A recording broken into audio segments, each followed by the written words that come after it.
প্রায় আড়াই দশক ধরে মহাকাশে নভোচারীদের আবাসস্থল হিসেবে কাজ করছে আন্তর্জাতিক স্পেস স্টেশন বা আইএসএস, কিন্তু তার এখন বিদায় নেবার পালা। আর কয়েক বছরের মধ্যেই এটিকে কক্ষপথ থেকে ছাড়িয়ে পৃথিবীতে নামিয়ে এনে ধ্বংস করে ফেলা হবে বলে সব পরিকল্পনা সারা।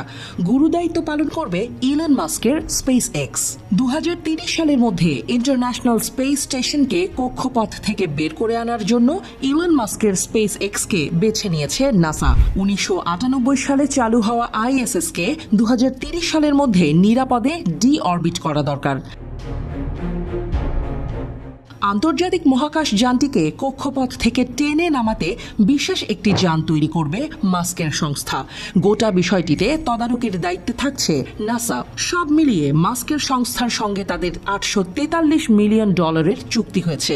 এই চুক্তিটি স্পেস এক্সের প্রযুক্তিগত ক্ষমতার প্রতি আস্থাকে আরও দৃঢ় করে। বর্তমানে আমেরিকা এবং রাশিয়াই আন্তর্জাতিক স্পেস স্টেশনের নেতৃত্বে রয়েছে। ইউরোপ, কানাডা এবং জাপান সহযোগীর ভূমিকায়।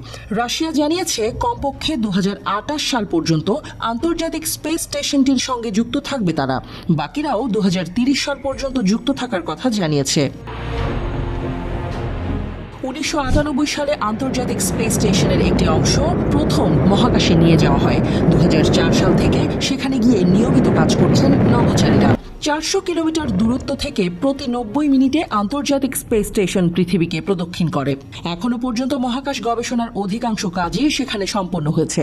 মহাকাশের নয়া উপাদানের খোঁজ থেকে সেখানে সবজি ফলানো, মানুষের বয়স বৃদ্ধির প্রক্রিয়া খতিয়ে দেখা, এমন হাজারো গবেষণা হয়েছে আন্তর্জাতিক স্পেস স্টেশনে। একটা ফুটবল মাঠের সমান বড় আর 200টি হাতির মোট ওজনের চেয়েও ভারী এই বিশাল আন্তর্জাতিক মহাকাশ স্টেশন। কিন্তু এর যন্ত্রপাতিগুলোর অধিকাংশই এখন কয়েক দশকের পুরনো হয়ে গেছে। এর ফলে ভবিষ্যতে এই স্টেশনটা বিপজ্জনক হয়ে উঠতে পারে। এমনকি সঠিক কক্ষপথে রাখার জন্য তাকে নিয়ন্ত্রণ করাও অসম্ভব হয়ে উঠতে পারে। নাসার পরিকল্পনা অনুযায়ী স্পেস এক্সের তৈরি যানটি মহাকাশে গিয়ে 430 টনের আন্তর্জাতিক স্পেস স্টেশনকে ধাক্কা দিয়ে কক্ষপথ থেকে সরাবে। তবে মহাজাগতিক বর্জ্য হিসেবে সেটিকে মহাকাশে ফেলে রাখবে না, বরং টেনে নামিয়ে আনা হবে প্রশান্ত মহাসাগরে। আগামী দশকের গোড়ার দিকে 2030 সাল নাগাদ এই কাজ সম্পন্ন হবে বলে জানা গিয়েছে। প্রায় 400 টন ধাতব পদার্থ দিয়ে তৈরি আইএসএস তীব্র গতিতে পৃথিবীর বায়ুমণ্ডলে ঢুকছে। বাতাসের সাথে সেই ঘর্ষণে তার গায়ে আগুন ধরে যাচ্ছে।